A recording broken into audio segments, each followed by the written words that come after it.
అమరావతిలో అవినీతి విపరీతంగా ఉందని చెప్పని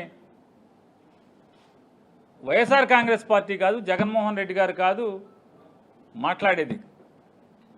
సాక్షాత్తు ఆ 29 గ్రామాల్లో ఉన్నటువంటి రైతాంగం ఎవరైతే భూములు ఇచ్చి ఇబ్బందులు పడుతున్నారో, ఈ రోజుకి ఫ్లాట్ ఎక్కడో తెలియదు. సినిమా ప్రొడ్యూసర్లకు అయితే ఫ్లాట్ ఎక్కడో తెలుస్తుంది. నారా చంద్రబాబు నాయుడు గారికి అమ్మటాకైన రమేష్ గారికి అయితే ఫ్లాట్ ఎక్కడో తెలుస్తుంది. లేదా ఓ పేపర్ ఆయన పిల్లలకైతే తెలుస్తుంది.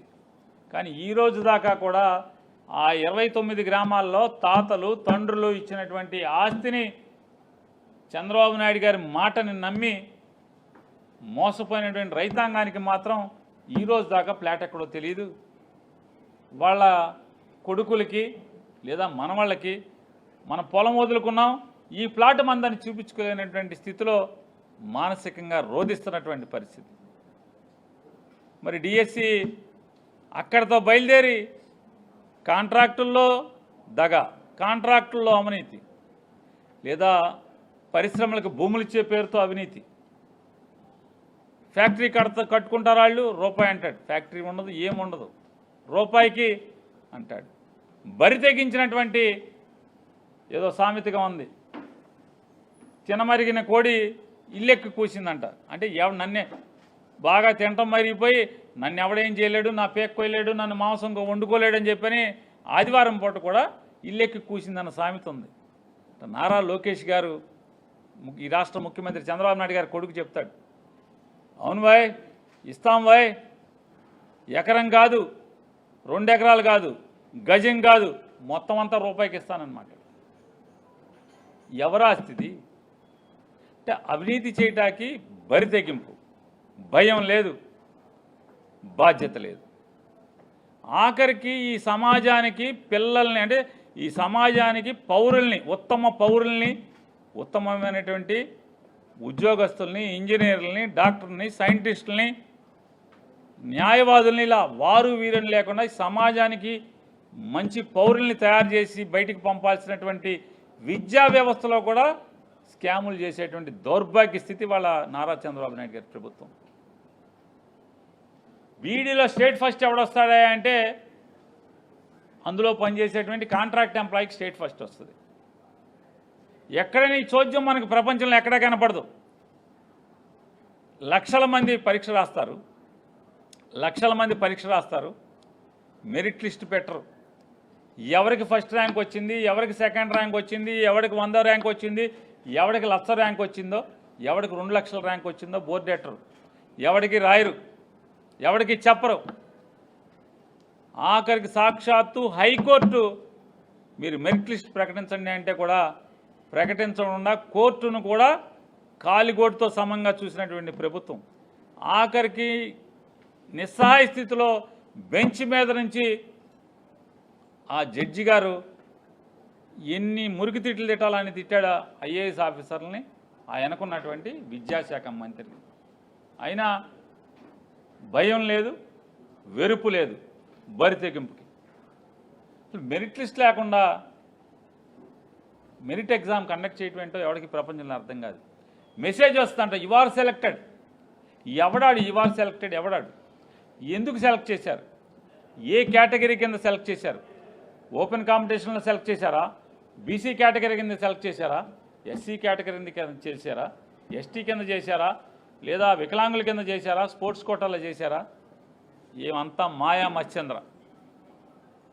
ఇంతకన్నా పచ్చి మోసం దగా ఇంకేం కాదు. అంటే దిగజారి చంద్రబాబు నాయుడు ప్రభుత్వం దిగజారి అవినీతి చేస్తుంది, భ్రష్టు భ్రష్టిస్తుంది. అంతకాకి ఈ డిఎస్సి జరిపినటువంటి ఈ మెగా డిఎస్సి, మెగా స్కామ్ కంటే ఇంకా మనకేం కావాలి ఈ రాష్ట్రంలో? ఎంత మోసగారి ప్రభుత్వం అంటే ఎన్నికల్లో జగన్ కన్నా మేము ఎక్కిస్తామని చెప్పారు.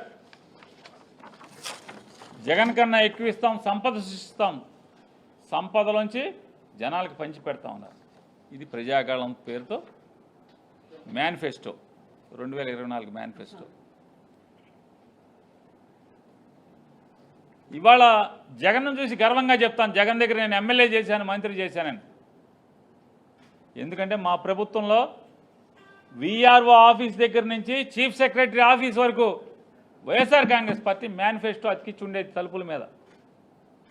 ఇవాళ మీ మేనిఫెస్టో ఎక్కడా అని అడుగుతున్నాను. మీ మేనిఫెస్టో ఎక్కడన్నా కనపడేటువంటి ఏ ఆఫీసులోన్నా కనపడతా? చీఫ్ సెక్రటరీ ఆఖరి ముఖ్యమంత్రి కార్యాలయం అయినా మీ మేనిఫెస్టో అతికిచ్చుందా? ఎందుకంటే దాని పట్ల మీకు బాధ్యత లేదు కాబట్టి మేనిఫెస్టో అక్కర్లా. మేనిఫెస్టోనేమి లెక్క చేసే పరిస్థితి ఉండదు. మేనిఫెస్టోని లెక్క చేయకపోగా అన్నీ ఇచ్చేసామని చెప్తున్నారు బరి తెగించి. అన్నీ ఇచ్చేశారంట. Super 6 super hit. ఏమి ఇచ్చారు? ఇచ్చిన బస్సును ఆపేస్తామని పరిస్థితి. ఆడవాళ్ళకి ఇచ్చినటువంటి బస్సు వల్ల మొదటి పేజీ అడ్వర్టైజ్మెంట్ ఓట్లేసే రోజు, జనం ఓట్లేసే రోజు మొదటి పేజీ అడ్వర్టైజ్మెంట్.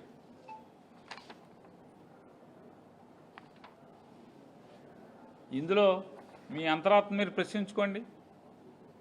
ఓటు అడిగిన తెలుగుదేశం కార్యకర్తలు బాధపడుతున్నారు. ఇంత పచ్చి మోసం చేస్తుందండి మన ప్రభుత్వం అని చెప్పాను. వాళ్ళ వారు వీరు కాదు, సాక్షాత్తు వాళ్ళు చెమటోడ్చి సంపాదించిన డబ్బుల్ని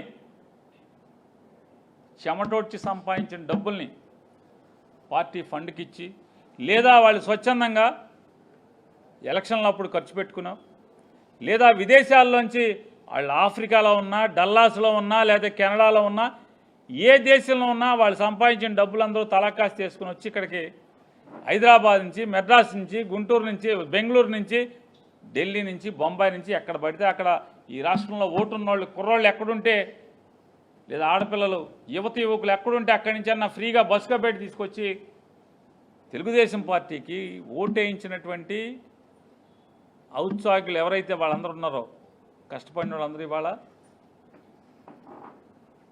నరక యాత్ర అనిపిస్తున్నారు మానసికంగా. ఎందుకంటే వాళ్ళకి ప్రభుత్వం నుంచి ఏ పని కావాలన్నా కూడా డబ్బులు ఉందే పని అవ్వట్లేదని చెప్పనేది బాధ. అరే మా చెమటోడ్చిన డబ్బులతో ఎలక్షన్కి వీళ్ళకి చేసి పెట్టాం కదా, కష్టపడ్డాం కదా. టికెట్ ఎంత అయింది? డల్లాస్ నుంచి టికెట్ అయింది, అమెరికా నుంచి టికెట్ ఎంత అయింది, లేదా అమెరికాలో మిగతా రాష్ట్రాల నుంచి, ఆస్ట్రేలియా నుంచి, మెల్బోర్న్ నుంచి ఎంత అయ్యి ఉంటుంది, కెనడా నుంచి ఎంత అయ్యి ఉంటుంది, ఆఫ్రికా నుంచి ఎంత అయ్యి ఉంటుంది, దుబాయ్ నుంచి, ఓమన్ నుంచి ఎంతెంత టికెట్లు పెట్టుకొచ్చాము, మళ్ళీ వెళ్ళాము.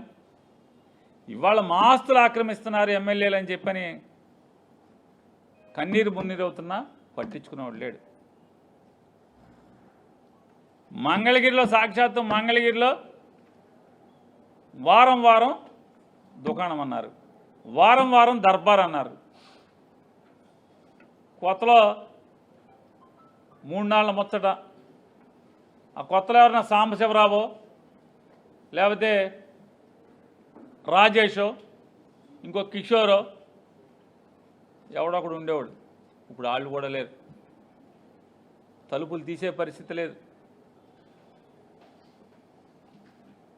ఎన్నికల ముందు ఓట్లు అడుక్కునేప్పుడు మాత్రం జనసేన అధ్యక్షులు ప్రతి ఊరు వెళ్తారు, ఆ ఊరిలో కళ్యాణ మండపం తీసుకుంటారు, కుర్చీ వేసి కూర్చుంటారు, రండి రండి అందరూ రండి అర్జీలు నాకు ఇవ్వండి అంటారు. పెద్ద ప్రహసనం, అర్జీలు తీసుకుంటారు.